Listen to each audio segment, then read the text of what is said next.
Welcome to Story Betrayal Stories. Please like this video and subscribe to our channel. We truly appreciate every single one of you. Drop a comment and let us know where you're watching from. We'd love to connect. Now let's dive into today's story. Life has a twisted sense of humor. It lulls you into a sense of comfort, makes you believe everything is steady, safe, and then out of nowhere, it turns your entire world upside down. That's exactly what happened to me.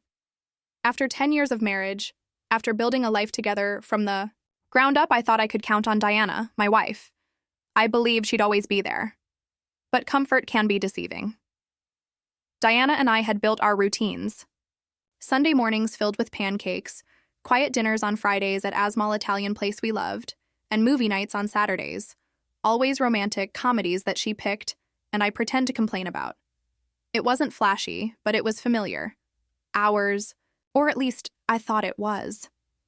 Then came the comments. At first, they were small, barely noticeable.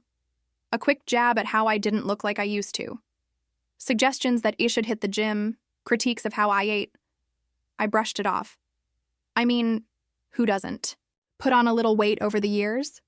Working in finance was draining. Long hours, stress, late-night dinners, washed down with drinks. It came with the territory, but the remarks didn't stop. They turned colder, sharper. Kellen, I need you to listen. I can't stay attracted to someone who doesn't take care of himself. She said it calmly, sitting across from me at dinner like it was just another observation. I stared at her, expecting her to laugh, to take it back, but she was stoned serious. If you don't lose weight, you'll lose me. That hit like a punch to the gut. It wasn't just a comment. It was a warning, a threat. And in that moment, I knew something was already broken. She didn't see me the same anymore. She'd made up her mind. I wish I'd stood up for myself, pushed back, pleaded for our marriage, but I was frozen. I watched as she grabbed her purse and walked out. She didn't return that night. When she did come back the next morning, it wasn't with regret. She had a suitcase in hand. I need space, she told me. You need to decide what matters more. Your health or our relationship. And just like that, she was gone again. But something in me broke. Or maybe something finally woke up. First came the numbness, then came the rage, and then the emptiness. I drank more, stayed up late watching the front door, hoping it would swing open, and she'd tell me it was all a mistake. That she still loved me. She never did. One night, I caught my reflection in the mirror. I barely recognized a man looking back, tired, disheveled, hollow. Maybe she was right. I had let myself go. But then a different thought crossed my mind. Why should I become a better man? For someone who no longer loved me, so I changed, but not for her. I did it for me.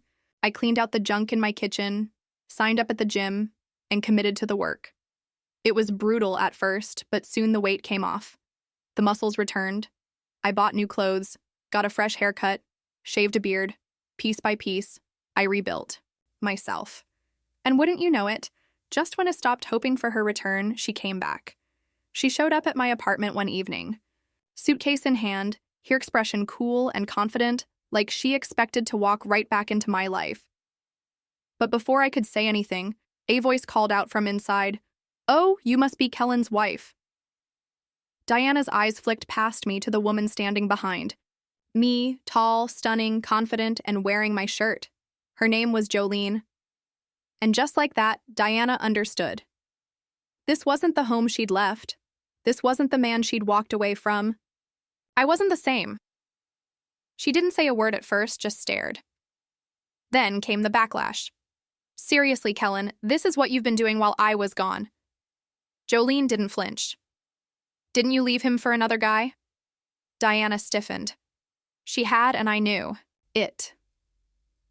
I stepped in closer, voice steady. How'd that work out for you? Her lips tightened. No words. She didn't have to say anything. I already knew the truth. The man she left me for, her boss, Arik, charming executive, had promised her something thrilling, something better. But he'd use her and toss her aside. Now that her fantasy had burned to ash, she came crawling back, expecting the old Kellen to be waiting with open arms. She was too late. Diana had miscalculated. She assumed I'd still be shattered, desperate, willing to forgive anything, but she didn't understand that every day since she walked out, I'd been preparing for this moment. I crossed my arms and said quietly, "You should go." She didn't move. "We need to talk." "No," I said, "we don't." Jolene handed her an envelope. "Divorce papers? You should sign them." Diana's hands trembled as she flipped through the documents. Her expression shifted, from confusion to panic.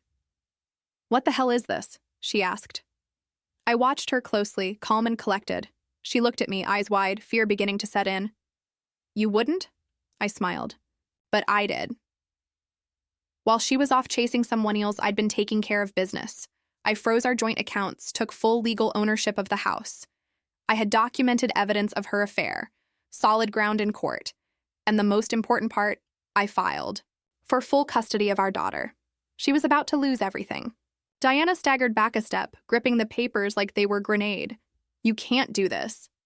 I stepped forward. My voice dropped. "I already did." She stared at me like she didn't recognize a man in front of her because she didn't. The man she had torn down was gone. This man was stronger, smarter, and completely done with her. "You thought I was weak," I said. "You thought you could abandon me and I'd be waiting. But look at you. You've got nothing. No man, no money, no home." Her voice broke. "Kellen, please, let's talk about this." I tilted my head slightly, watching her like I was a stranger, because that's what she was now. "Talk," I asked. "You didn't want to talk before? Why should I listen now?" She reached out desperate. I made a mistake. Jolena rolled her eyes. "Biggest understatement, Fee?"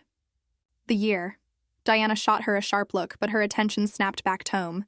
"We had something," she pleaded. "A life, a daughter. She used our daughter's name. The one card she thought she could still play, but I wasn't the same man anymore." "Our daughter," I repeated, voice cold. "The own you walked out on. The one you barely even called since you left." Diana's expression cracked completely, and in that moment she realized what I'd known for months. She had already lost. Even when she was standing right in front of me, it was like she wasn't really there. Diana flinched as if my words had struck her. I stepped closer, my tone dropping to a low, razor-sharp whisper. "You left, Diana, while you were out chasing some fantasy." I stayed. I made sure our daughter never once questioned if her father loved her. "I got full custody. You have nothing." Her hands trembled. "No, that's not possible." I let the silence stretch, watching as the truth finally took hold. She had given up everything for a lie, and that lie had abandoned her. She had come back expecting something, anything. But there was nothing left for her. Her silence was louder than any excuse. The man she ran off with, the so-called upgrade, had thrown her away. I leaned casually against the door frame, arms folded. "What happened, Diana?" I asked. "He dumped you, Denise." Her lips pressed together in defiance, but she didn't answer. Jolene, standing behind me, let out a quiet, smug laugh. "I bet he did. Cheaters don't. Trade up.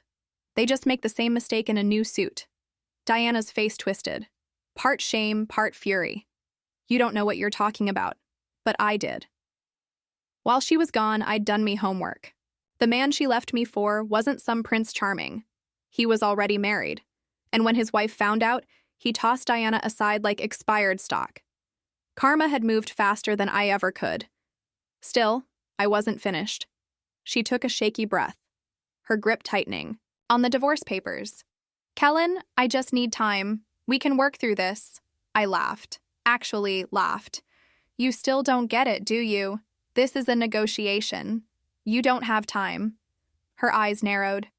"What are you saying?" I stepped forward, letting the coldness in my voice do the damage. "While you were off playing house with someone else, I wasn't just mourning. I was preparing. I made sure you had nothing left to crawl back to." She went pale. "You wouldn't." I did. "The house, it's mine. The account's locked. Your precious career gone." I had sent everything, every message, every photo to her boss. Diana had built her image on ambition and integrity. But in her world, betrayal is a career killer. By now, she'd likely already seen the damage. Her purse vibrated. She fumbled for her phone, her face draining of color as she read whatever message had come through. Then she broke. "Kellen, please, you don't have to do this." I leaned in, voice flat and final. "Oh, but I do." She looked around dazed like she might bolt. "You're ruining my life," she whispered. I smiled. "No, Diana. You ruin it all on your own." She opened her mouth to argue, but Jolene stepped forward and offered her a pen. "Be smart. Sign the papers." Her jaw clenched. For a second, I thought she might tear them up. Fight to the bitter end. But there was nothing left to fight for. Her lover was gone. Her job destroyed. The house, the daughter, mine, hands trembling, she signed. And with that, Diana became nothing more than a ghost in my past. Ashy stood there, hollow and defeated.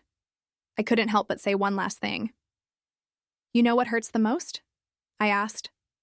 "I actually loved you. I would have fought for us, but you tossed me aside like I was nothing." Her eyes welled up, lips parted to speak, but I was done. I stepped aside and motioned toward the door. "Go. You're not welcome here anymore." She hesitated, maybe expecting me to change my mind, but then she picked up her suitcase and walked out for the last time. I watched her leave. I had won. I had taken everything from the woman who betrayed me. But as the door closed, I felt nothing. No relief, no joy, just a hollow ache. Revenge, it turned out, wasn't as satisfying as I thought it would be. Jolene touched my arm, snapping, "Me out of it, you okay?" I nodded, exhaling. Yeah, but I wasn't. I'd spent months burning for this moment, fueled by rage. Now that was done, there was nothing left to chase. Diana was broke, homeless, alone. She'd reached out to friends, tried to find shelter in old connections, but everyone turned their backs. She had burned too many bridges. Good. Jolene stayed by my side. She hadn't flinched through any of this. Most people would have run from the wreckage, but not her. She leaned against the counter, sipping, coffee like it was any other morning. So she said, "What now?" I met her gaze. "Now I move on." She raised an eyebrow. "With me?" I chuckled. "Guess you'll have to stick around and find out." Jolene didn't need me. She wasn't like Diana clinging to illusions. She had her own dreams, her own path. And yet, she stayed. That meant something. Just when I thought it was over, Diana made one last pathetic move. She showed up at my office. I was in a meeting when their receptionist buzzed. "Sarah, there's a woman. Here. Says it's urgent." I knew who it was. "Tell her I'm busy." She says she'll go to the police if you don't speak to her. I sighed. Of course she did. Diana was waiting, arms crossed, eyes wide with desperation. "You think you can ruin my life and just walk away?" She spat. I didn't even blink. I already did. She stepped closer, her voice low. "I can destroy you, Kellen. All it takes is one accusation." I smirked. "You're really that desperate?" "Watch me," she hissed. I leaned in, voice sharp. "Go ahead, Diana." But don't forget, I kept everything. Every text, every message, every lie you wrote to him. You go after me, I bury you. She went white. She turned and left without another word. I never heard from her again. For the first time in years, I felt free. No more wondering if I was enough. No more begging for scraps of affection. I was done, and I was better without her. Jolene and I took things slow. She wasn't a rebound. She was something real. One night sitting on the balcony watching the city glow, she turned to me. "Kellen." "Yeah." "You ever been tell me how you really feel?" I ran a hand through my hair. "Not yet." She nodded, calm. "That's okay. I'll wait." Diana never would have waited. And that's how I knew this was different. Months passed.